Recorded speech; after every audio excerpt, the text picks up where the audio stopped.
Hi friends, आप सभी का स्वागत है द लर्निंग माइंडसेट में। आज की वीडियो में हम कवर करने वाले हैं 12th पोल साइंस का एक इम्पोर्टेंट टॉपिक शॉक थेरेपी। इससे पहले आपसे कहना चाहूँगा कि जो भी स्टूडेंट्स इस चैनल पर नए हैं, पीछे नीचे दिए गए सब्सक्राइब बटन को क्लिक करें और चैनल को सब्सक्राइब करें ताकि आपको आने वाली सारी वीडियोस मिलती रहें। आइए स्टार्ट करते हैं शॉक थेरेपी। आखिर शॉक थेरेपी क्या थी, सोवियत संघ के विघटन में इसका क्या भूमिका रही और इसके कैसे प्रचलन में लाया गया, इसको प्रचलन के लाने के क्या कारण रहे और इसके क्या परिणाम निकले। शॉक थेरेपी का मेनली अर्थ होता है आघात पहुंचाकर उपचार करना। शॉक मतलब आघात और थेरेपी मतलब किसी की पट्टी करना, उसकी मरम्मत करना यानी उपचार करना। तो इसका मेनली अगर शाब्दिक अर्थ निकाला जाए तो वह निकलता है आघात पहुंचाकर उपचार करना, यानी पहले किसी को चोट दी जाए, फिर उसकी मरम्मत की जाए, उसकी देखभाल की जाए, उसको उपचार किया जाए। शॉक थेरेपी जो नाम था इसे किसके द्वारा दिया गया? साम्यवाद के पतन के बाद सोवियत संघ के गणराज्यों को विश्व बैंक और अंतर्राष्ट्रीय मुद्रा कोष इंटरनेशनल मॉनेटरी फंड द्वारा निर्देशित साम्यवाद से पूंजीवाद की ओर संक्रमण के मॉडल को अपनाने को कहा। इसे ही शॉक थेरेपी कहते हैं। अर्थात सोवियत संघ के विघटन के बाद जब सोवियत संघ को पूंजीवाद की तर्ज पर ढालने के लिए कहा गया, उसे पूंजीवाद को अपनाने के लिए कहा गया, तो वो ही शॉक थेरेपी कहलाई। और किसने अमल में लाने को कहा? विश्व बैंक और अंतर्राष्ट्रीय मुद्रा कोष ने। मेनली ये साम्यवाद से पूंजीवाद की ओर संक्रमण था, जो कि विश्व बैंक और अंतर्राष्ट्रीय मुद्रा कोष द्वारा ये पूरा मॉडल बनाया गया था, निर्देशित किया गया था।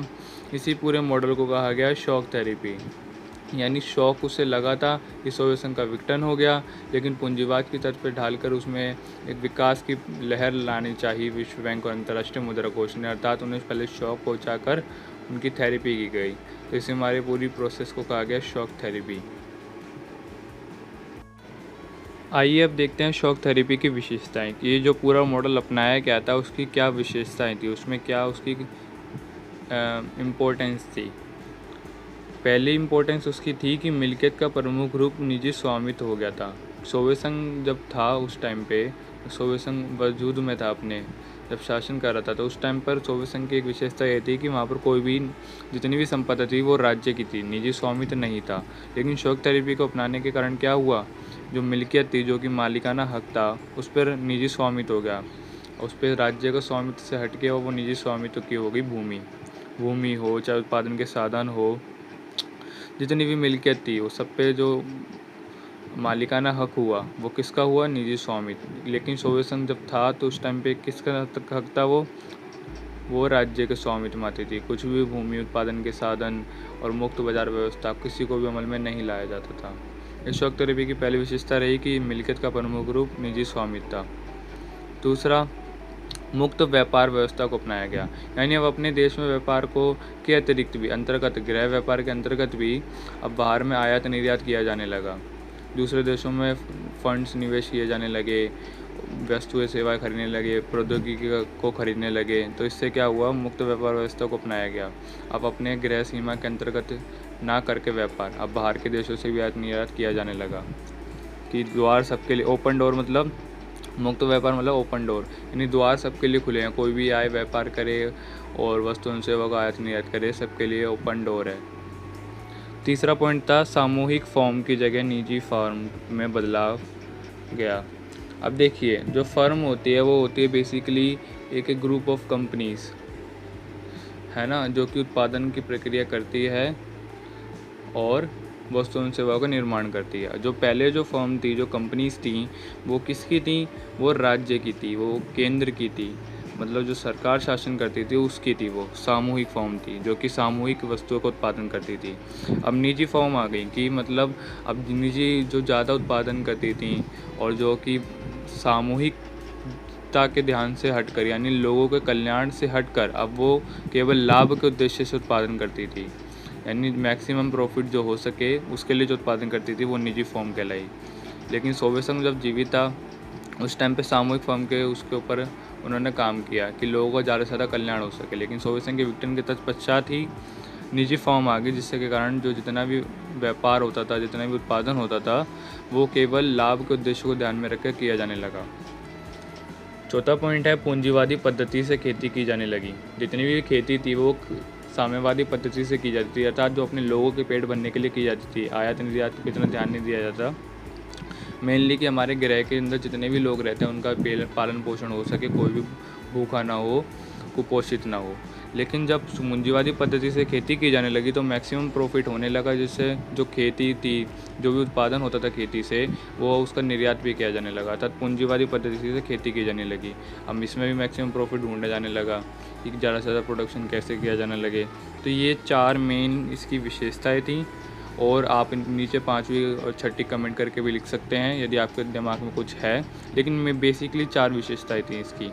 इसी के कई सारे टॉपिक पॉइंट बनते हैं इसी से, जैसे कि किसी के पास निजी भूमि नहीं थी, ठीक है, और मुद्रा की आपसी परिवर्तनशीलता, ऐसे कई सारे पॉइंट्स बनते हैं। लेकिन आप यदि बुक पढ़ेंगे तो आपको सारे पॉइंट्स क्लियर हो जाएंगे। मेरा मोटिव यही है कि आपको एक बेसिक स्ट्रक्चर प्रदान किया जाए, जिससे कि आप बुक पढ़े तो आपको एक ईजी वे मिले, आप जो भी पढ़ें आपको लगे कि हाँ मेरे समझ में आ रहा है। ओके,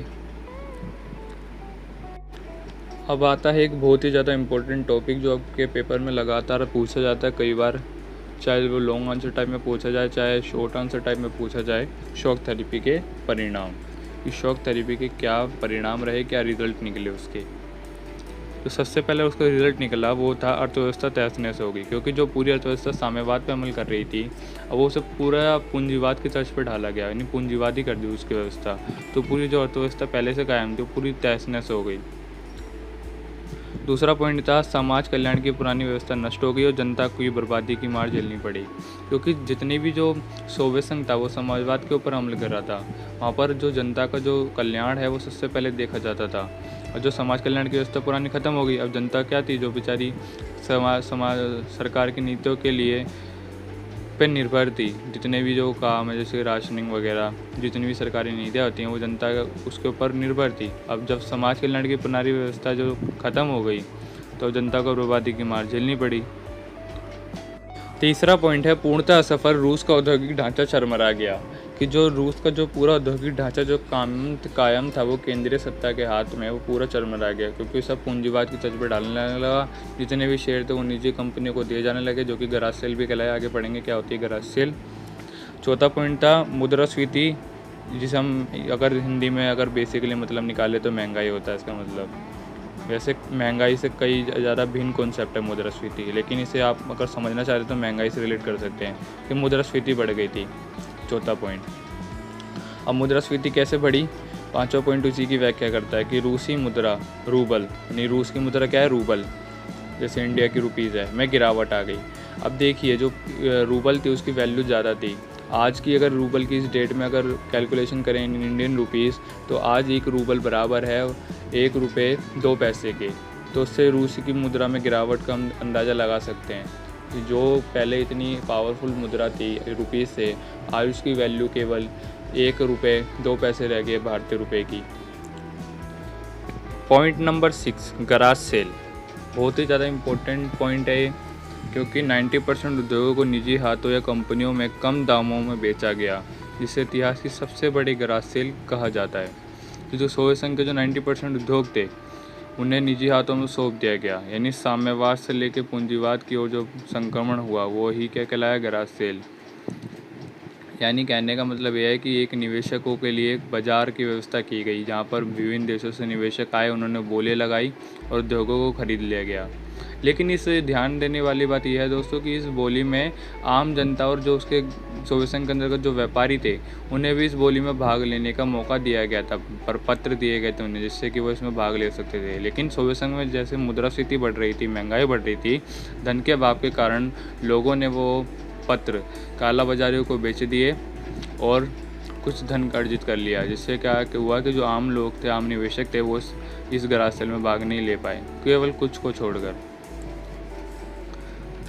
7वां पॉइंट है पुरानी व्यावसायिक ढांचा टूट चुका था और आर्थिक विषमता बढ़ी, कि अब जो पुरानी व्यावसायिक ढांचा था ना सोवियत संघ का, कि जो समाज कल्याण के ऊपर ज़्यादा बल देता था व्यापार के लिए, अब उसमें आर्थिक विषमता बढ़ी। यानी कि जो आर्थिक विषमता होती है जब आर्थिक रूप से किसी के संग भेदभाव किया जाए, यानी अमीर गरीब वाला व्यवहार, अब सोवियत संघ में सभी को रोजगार प्राप्त था, सभी व्यक्ति अपना जीवन कुशलता से जी रहे थे।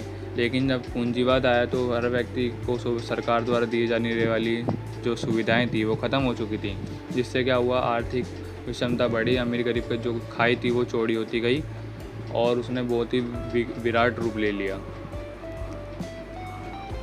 8वां पॉइंट है सामूहिक खेती प्रणाली समाप्त हो गई। तो जो सामूहिक खेती प्रणाली थी वो समाप्त हो गई, जिससे खाद्य संकट हो गया। खाद्य संकट यानी जो खाद्यान्न अर्थात जो खाने की जो वस्तुएं होती हैं उसको यदि पूर्ति नहीं हो पाती, उसको अगर हम प्रोडक्शन नहीं कर पा रहे, हमारे यूज़ के लिए वो नहीं है, तो उस स्थिति को कहते हैं खाद्य संकट। यानी जो सामूहिक खेती प्रणाली समाप्त हो गई थी, अब खाद्य संकट आ गया था देश के अंतर्गत। 9वां पॉइंट है जीडीपी गिर गया था, सकल घरेलू उत्पाद गिर गया था, ग्रोस डोमेस्टिक प्रोडक्शन। किसी भी देश के अंतर्गत एक वित्तीय वर्ष के अंतर्गत अंतिम उत्पादित वस्तु सेवाओं का जो मूल्य होता है उसे कहते हैं जीडीपी। यानी एक वर्ष के अंतर्गत उस देश की सीमा के अंतर्गत कितना उत्पादन हुआ है।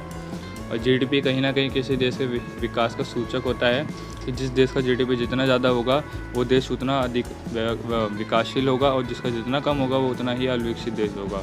तो जीडीपी गिर गया इसका मतलब कि सोवियत संघ के विकास की गति धीमी पड़ गई थी। 10वां पॉइंट है सरकारी रियायतें जो पहले दी जा रही थी उनकी समाप्ति होगी। जो सरकारी रियायतें शिक्षा, स्वास्थ्य और पेंशन वगैरह और जितनी भी जो राशनिंग थी, जितनी भी सरकारी सुविधा जो कि सामूहिक रूप से सभी को प्रदान की जाती थी, अब उनकी समाप्ति हो गई थी। 11वां पॉइंट है माफिया वर्ग का उदय, कि अब एक नया वर्ग उभर के आया, माफिया, जो कि लोगों पर प्रताड़ना करने लगा, उनसे वसूली की जाने लगी, डरा धमका के पैसे लूटे जाने लगे। तो इस तरह के वर्ग का उदय हो गया, क्योंकि सोवियत संघ जब था तो वो अपने नागरिकों के हमेशा भले के लिए नीतियां बनाता था। वो नहीं चाहता था कि कोई भी नागरिक किसी परेशानी को झेले। लेकिन जब सोवियत संघ नहीं रहा तो उनके नागरिकों की सुनने वाला कोई नहीं बचा, क्योंकि अब पूंजीवाद था जहाँ पर हर व्यक्ति अपने मैक्सिमम प्रॉफिट खुद गेन कर सकता था और अपने जीवन को अपने अनुसार चला सकता था। तो एक नया वर्ग उभर कर आया, माफिया वर्ग। 12 पॉइंट कमज़ोर संसद व राष्ट्रपति को अधिक शक्तियाँ, जिससे सत्तावादी शासन बढ़ा। अब देखिए, जो सोवियत संघ के जो राष्ट्रपति थे मिखाइल गोर्बाचोव, जिनकी नीतियों के कारण ही कहीं ना कहीं सोवियत संघ का विघटन माना जाता है। अब देखें, यदि उन्होंने अपना त्यागपत्र दिया था 25 दिसंबर 1991 को, तभी सोवियत संघ का विघटन माना गया। उनके त्यागपत्र देने के साथ ही संसद भी भंग हो गई, तो संसद कमज़ोर पड़ गई थी क्योंकि उसका कोई लीडर नहीं रहा। अब जो नए राष्ट्रपति बने उनको अधिक शक्तियाँ प्रदान की गई और वो सत्तावादी शासन की रुख ले लिया उन्होंने उस टाइम पे। लेकिन आज ऐसा कुछ नहीं है, आज सब कुछ अच्छा चल रहा है सोवियत संघ के अंतर्गत। सोवियत संघ तो आज है ही नहीं, मेनली जो उसका उत्तराधिकारी बना है वो रूस है। आज वर्ल्ड मैप पे आपको सोवियत संघ कहीं नहीं दिखेगा, आज केवल उसका उत्तराधिकारी रूस दिखेगा।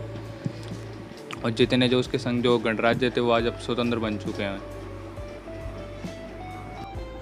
आपको यदि वीडियो पसंद आई तो लाइक करें और चैनल को सब्सक्राइब जरूर करें, ताकि आने वाली सारी वीडियोज़ आपको मिलती रहें।